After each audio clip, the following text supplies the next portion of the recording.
Hey, welcome to EPN. My name is Victor Lucas, and we bring you the latest on everything cool every single day. This one's going out to Vintage Roller, who almost pissed himself looking at the thumbnail of my unboxing of the Star Wars Rogue One toys.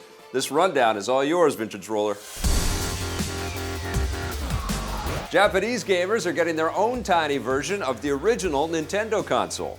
Nintendo Japan has announced the Nintendo Classic Mini Family Computer, a shrunken-down version of the Japanese NES, which was called the Famicom Family Computer in the country. Along with a different name, the Famicom also had a very different design, and the new version will look exactly the same, although small enough to fit in your hand. Like the NES Classic that's coming to North America, the new version of the Famicom will have 30 games built in, although the actual list of titles has been changed to include games that were only released in Japan, like the original Final Fantasy III. Other than that, the Japanese and Western versions are pretty much the same. They'll both have an HDMI port and give you the ability to save your game progress, and there will be no internet connectivity for those of you who want to buy additional games. The Nintendo Classic Family Computer will be released in Japan on November 10th, and the Western NES Classic will launch in North America and Europe a day later. Nintendo completionists will probably want to find a way to get their hands on both. The Dutch government doesn't want you to damage the real world while you're catching virtual monsters in Pokemon Go. The government of the Netherlands has begun a legal battle against Pokemon Go developer Niantic Labs over some of the locations used in the game. It seems that in the Netherlands, one of the best places to catch Pokemon is the area around a protected beach, and the flood of players going there to catch the virtual monsters has caused concern about real-life environmental damage. The government wants Niantic to remove the Pokemon from the beach along with all other environmentally protected areas in the country. They say they've had to open up formal legal proceedings against the company because they haven't responded to numerous requests outside of court. So hopefully the matter is resolved without any further drama. Niantic has previously removed Pokemon from other sensitive areas like the Berlin Holocaust Memorial, so protecting an environmental refuge seems like a reasonable request.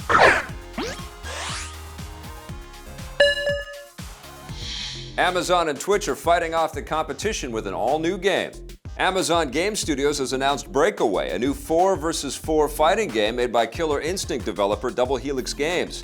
They're making it with streaming in mind, offering fast-paced matches, an overhead camera angle, and plenty of built-in Twitch integration that they hope will make it popular with the streaming community. This makes a lot of sense given that Amazon bought Twitch in 2014, right around the same time they bought Double Helix Games. Making a game specifically with Twitch in mind seems like a good way to keep the site popular, especially against competition from YouTube Gaming and Facebook Live.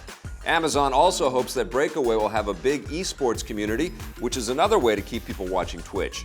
There's no release window yet for the game, but Amazon has already started a waitlist for the alpha test, which means it will likely be released sometime next year. It's getting easier to buy games on the HTC Vive. No, the headsets aren't getting cheaper, at least for now. HTC has launched their own digital store called Viveport, allowing owners of their HTC Vive headset to buy games and other virtual reality apps. Before, Vive users had to buy their games through Steam, so this will give them another option that's tailor-made for the headset. To celebrate the launch of the new store, several popular titles like The Blue and Mars Odyssey have been discounted to $1 for the next 48 hours. The HTC Vive is just one of several big VR headsets rolling out this year. The next big one, the PlayStation VR, will launch October 13th, and games for that can be purchased through the PlayStation Network. Hopefully the cost of the headsets will start coming down soon. The PSVR is the least expensive one right now and costs a whopping $700 in Canada. More and more movies might be heading to the small screen. Rumors about several new TV shows based on movies have come in. First up, the 2014 horror comedy What We Do in the Shadows is getting a small screen spin-off. It's called Paranormal Event Response Unit and will focus on a pair of police officers who investigate paranormal threats. Flight of the Conchords star Jermaine Clement, who created the film, is serving as producer, so expected to have the same kind of dark humor. That will premiere in New Zealand next year and hopefully will air in North America as well. An even more deadly movie might be turned into a TV series. Speaking with Cinema Blend, The Purge director James DeMonaco revealed that he's developing a TV series based on his dystopian horror movies. The idea is to make a 10-episode anthology series that will focus on different people fighting for survival on the annual Purge night, and this follows the explosive box office success of all 3 films. There's no word yet on when the show might see the light of day. The Purge has to come to an end. Finally, Deadline reports that NBC is working on a TV series based on the iconic 1969 heist film, The Italian Job, which was also remade in 2003. Like the films, the show will focus on a misfit group of criminals with the same blend of action and humor. It remains to be seen if that will get the green light. 3, 2, 1, go. And that wraps us up for the rundown. Thanks for watching, everybody. We'll see you again on Monday with a brand new episode. You're only supposed to blow the bloody doors off.